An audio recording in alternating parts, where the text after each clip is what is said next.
थी तुम प्राणों का जगत रही।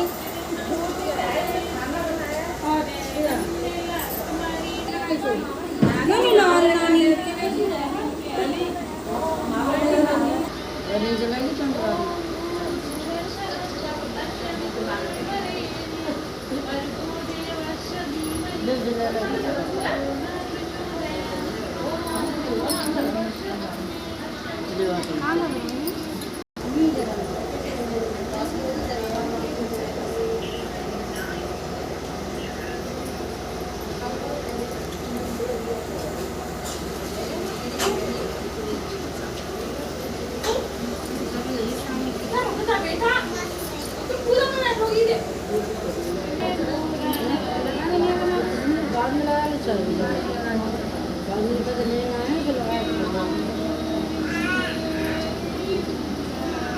जवान बेटा जिसका नाम रमानाथ था वह जीविका के लिए परदेश चला गया। पुत्र के विदेश गमन के पश्चात उसकी बूढ़ी माँ बहुत ही चिंतित एवं दुखी रहा करती थी।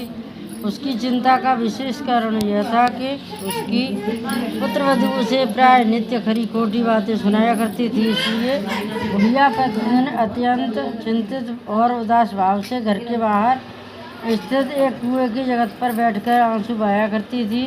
बुढ़िया का यह क्रम बराबर चलता रहा। एक दिन उस कुएं में से दिए की माँ नामक एक स्त्री निकली और उसने बुढ़िया से पूछा, ओ बूढ़ी माँ, तुम इस तरह से बैठकर नित्य प्रति क्यों रोती रहती हो? तुम्हें किस बात का कष्ट है? तुम अपना दुख मुझे बताओ, मैं तुम्हारे दुख को दूर करने का भरसक प्रयत्न करूँगा।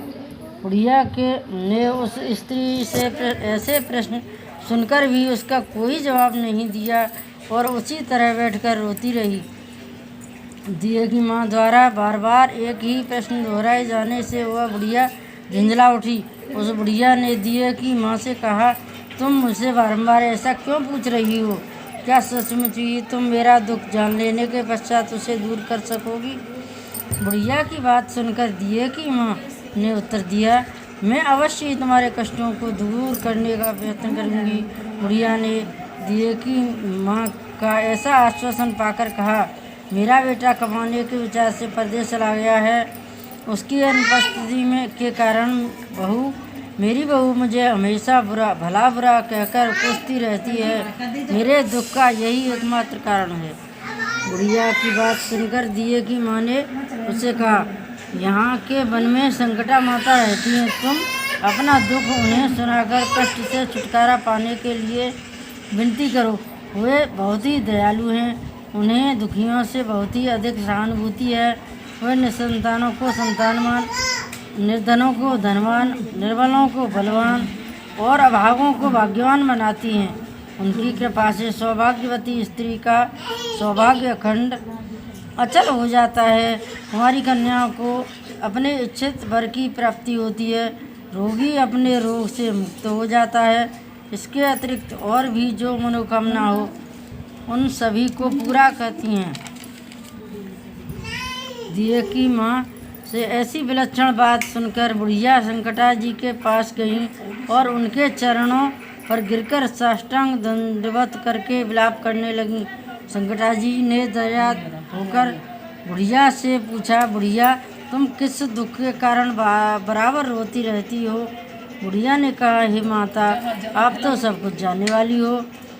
आपसे कुछ भी छिपा नहीं है। यदि आप मेरे दुख को दूर कर दें तो मैं अपनी करुण गाथा आपको सुनाऊं। उसकी यह बात सुनकर संकटा जी ने कहा, तुम पहले मुझे अपना दुख तो बताओ। दुखियों का दूर करना ही मेरा काम है। संकटा जी के ऐसा कहने पर बुढ़िया ने कहा, मेरा लड़का परदेश चला गया है। उसके घर में न रहने से मेरी बहू मुझे तरह तरह की बातें सुनाया करती है।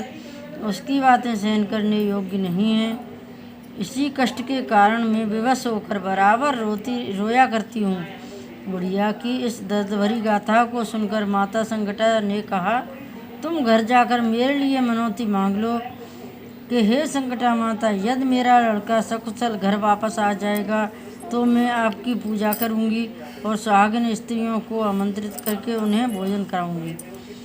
संकटा माता के कथनानुसार उस बुढ़िया के घर आकर लड्डू बनाए। बुढ़िया ने घर आकर लड्डू बनाए, परंतु विचित्र बात यह थी कि जब भी बुढ़िया 7 लड्डू बनाती तो 7 की जगह 8 लड्डू बन जाते। इस बात से बुढ़िया बहुत ही असमंजस में पड़ गई कि ऐसा होने का क्या कारण है। कहीं मेरी गलती से गिनती करने में तो भूल नहीं हो रही है, अथवा अपने आप 8 लड्डू बन जाने का कोई अन्य कारण है। इसी समय वृद्धा स्त्री के रूप में माता संकटा प्रकट हुई और बुढ़िया से कहा, क्यों बुढ़िया, आज तुम्हारे यहाँ कोई उत्सव है क्या? सुनकर बुढ़िया ने कहा, हाँ, आज मैंने संकटा माता के लिए सुहागिनों को भोजन कराने का आमंत्रण दिया है, किंतु जब गिनकर 7 लड्डू बनाती हूँ तो वे 8 लड्डू अपने आप ही 8 बन जाते हैं। मैं इसी बात से बहुत चिंता में पड़ गई हूँ। बुढ़िया की बात पर संकटा जी ने कहा, क्या तुमने भी किसी बुढ़िया स्त्री को भी निमंत्रण किया है? बुढ़िया कहने लगी, नहीं, मैंने तो ऐसा नहीं किया है, परंतु तुम हो कौन? संकटा जी ने कहा, मैं बुढ़िया हूँ, मुझे ही तुम आमंत्रित कर दो। ऐसा सुनकर बुढ़िया ने उसे संकटा रूपधारी बुढ़िया को भोजन के लिए निमंत्रण कर दिया। इसके बाद बुढ़िया के घर सभी आमंत्रित सुहागिनें आ पहुँची और बुढ़िया ने सबको लड्डू तथा अन्य मिठाई आदि का भोजन कराया। इससे माता संकटा जी की कृपा से उस रमानाथ के मन में अपनी माता एवं पत्नी से मिलने की इच्छा प्रबल उत्पन्न हो गई। सुहागिनों के भोजन करते ही उस बुढ़िया का लड़का परदेश से अपने घर आ गया। लड़के की आने की सूचना बुढ़िया को दी गई, लेकिन बुढ़िया अपने काम में लगी रही। उसने कहा, लड़के को बैठने दो, मैं सुहागिनें जमा कर अभी आती हूँ। लड़के की बहू ने पति आगमन का समाचार पाकर पति के स्वागतार्थ वहाँ से तुरंत प्रस्थान कर दिया। लड़के ने अपनी बहू को देखकर मन में विचार किया कि मेरी पत्नी को मेरे प्रति कितना प्रेम है, जो खबर पाते ही मुझसे मिलने के लिए चली आई। परंतु मेरी माता का मुझ पर जरा भी स्नेह नहीं है, क्योंकि खबर पाकर भी माता ने आने की बात न सोची।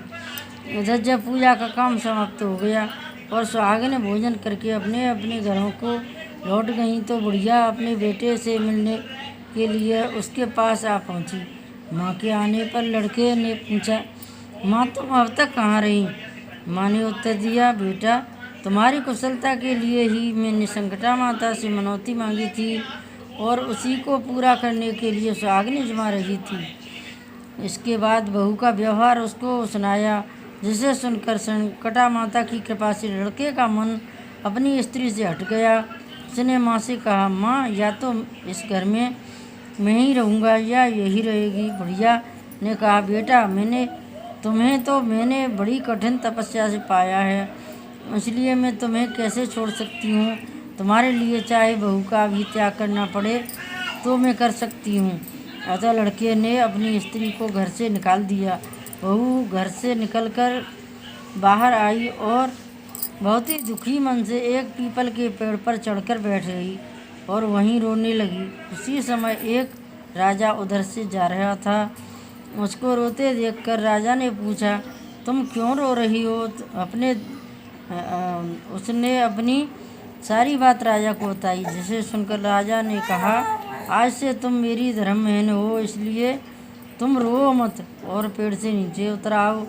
मैं तुम्हारे सभी कष्टों को दूर करने का यथासंभव प्रयत्न करूँगा। राजा के मुख से ऐसी बात सुनकर वह स्त्री पेड़ से नीचे उतर आई और राजा के साथ साथ उसके महल को चली गई। घर जाकर राजा ने अपनी रानी से सारा वृत्तांत कह सुनाया और रानी को संबोधित करते हुए कहा, देखो, आज से मेरी धर्मबहन है, इसको किसी प्रकार का कष्ट नहीं होना चाहिए।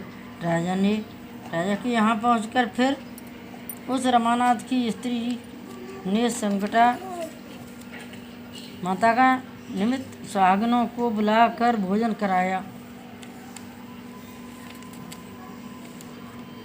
लड्डू बांधकर रानी को भी न्योता दिया।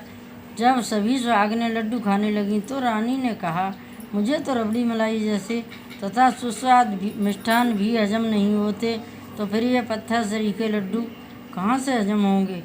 ऐसी अवहेलना पूर्वक बातें कहकर रानी ने लड्डू खाने से इनकार कर दिया। संकटा माता की कृपा से सुहागनों के खाते ही खाते उस स्त्री का पति अपने घर से उसको लेने के लिए आ गया। वहाँ आकर अपनी स्त्री को माता संकटा की पूजा करते हुए उसने देखा। संकटा माता को हाथ जोड़कर उसने अपनी पत्नी से कहा, प्रिय, मेरे अपराध को क्षमा करो। पत्नी ने कहा, पतिदेव, यह सब प्रारब्ध से ही होता है, इसमें किसी का कोई दोष नहीं है। आप मेरे ईश्वर रूप हैं, मेरे ही अपराधों को आप क्षमा करें। यूँ कहकर उन दोनों ने मिलकर माता की शबदी पूजा की। पूजा की समाप्ति होने पर वे दोनों स्त्री पुरुष प्रसाद खाकर अपने घर जाने के लिए तत्पर हुए। जाते समय बहू ने उस रानी से कहा, मुझको जब दुख पड़ा तो मैं अपने धर्म भाई के साथ तुम्हारे घर चली आई, और यदि तुमको भी किसी तरह का कष्ट पड़े तो तुम मेरे यहाँ निसंकोच भाव से चली आना। ऐसा कहकर बहू अपने पति के साथ राजा के घर से विदा हो गई। संकटा माता का निरादर करने के कारण रानी पर संकटा माता का प्रकोप हो गया, और बहू के जाने के बाद ही उसका सारा राज्य तहस नहस हो गया। ऐसी विपत्ति में पड़कर रानी ने राजा से कहा, न मालूम वह तुम्हारी धर्मबहन कैसी थी कि उसके यहाँ से जाते ही यहाँ सब कुछ नष्ट भ्रष्ट हो गया।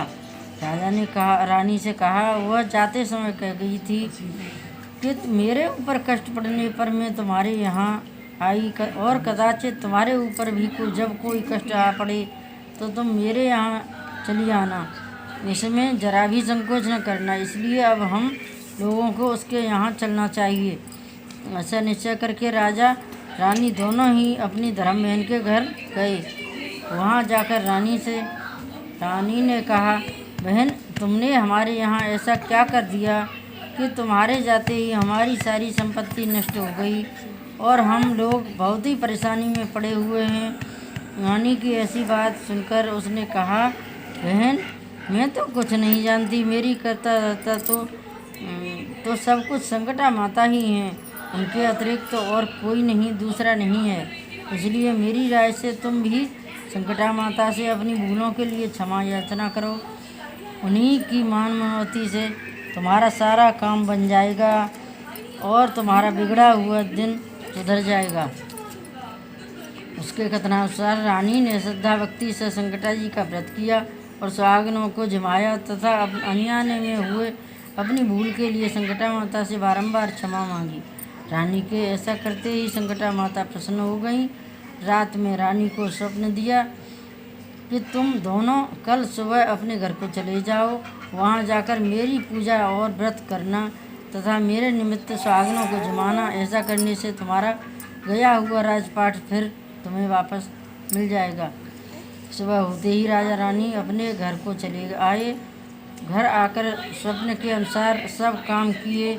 ऐसा करने से उनका बिगड़ा हुआ दिन सुधर गया और सारा राजपाट मिल गया। वे लोग पहले की तरह ही राज्य का सुख भोगने लगे। संकटा माता के इन भक्तों की कथा को जो सुनेगा या सुनाएगा और नित्य प्रति जो उनकी पूजा पाठ तथा व्रत करेगा, उसे किसी प्रकार का कष्ट नहीं उठाना पड़ेगा। उसकी सारी इच्छाएं निश्चित रूप से पूरी होंगी, इसमें किसी प्रकार का संदेह नहीं है। बोले संकटा माता की जय। शरण पड़ा हूँ तेरी माता, अर्ज सुनो अब मेरी। जय जय संकटा भवानी, नहीं कोई तुम समान जगदाता। सुर नर मुनि सब तेरी, मैया सुर नर मुनि सब तेरी। कष्ट निवारण करो हमारा, कष्ट निवारण करो हमारा। नावों तनिक न देरी, जय जय संकटा भवानी। काम क्रोध अरु लोभन के वश पापन कियो गनेरी, मैया पापन कियो गनेरी। सो अपराध न उर्मी आनहु सो अपराध न उर्मी प्रभु चमूल बहुए जय जय संकटा भवानी करहु सकल संताप हृदय ममता मोह निवेरी मैया ममता मोह निवेरी सिंहासन पर आप विराजे सिंहासन पर आप विराजे चवर ढुर सिर छत्र छतेरी जय जय संकटा भवानी खप्पर खड़ग हाथ में धारे वह शोभा नहीं कहत बनेरी मैया शोभा नहीं कहत बनेरी ब्रह्मादिक सुर पार न पाए ब्रह्मादिक सुर पार न पाए हार थकिए हेरी जय जय संकटा भवानी असुरन का वध तुमने कीना प्रगट्यु अमित दिलेरी मैया प्रगट्यु अमित दिलेरी संतन को सुख दियो सदाई संतन को सुख दियो सदाई ढेर सुनत नहीं कियो अवेरी जय जय संकटा भवानी गावत गुण गण निज ही तेरी भजत धुंधवी मेरी मैया भजत धुंधवी मेरी असजिय जान शरण में आयो असजिय शरण में आयो तव परताप सुनेउ बहु तेरी जय जय संकटा भवानी प्रेम सहित जो करे आरती ते कर फल नहीं कहत बनेरी मैया फल नहीं कहत बनेरी भवबंधन में सो नहीं आवे भवबंधन में नहीं आवे निस दिन ध्यान धरेरी जय जय संकटा भवानी मैया जय संकटा भवानी शरण पड़ा हूँ तेरी माता शरण पड़ा हूँ तेरी माता अरज सुनो अब मेरी जय जय संकटा भवानी मातु संकटा आरती पढ़े सुने जो कोई विनय शिवदत्त मिश्र की सुख संपत्ति सब हो बोलो संकटा माता की जय।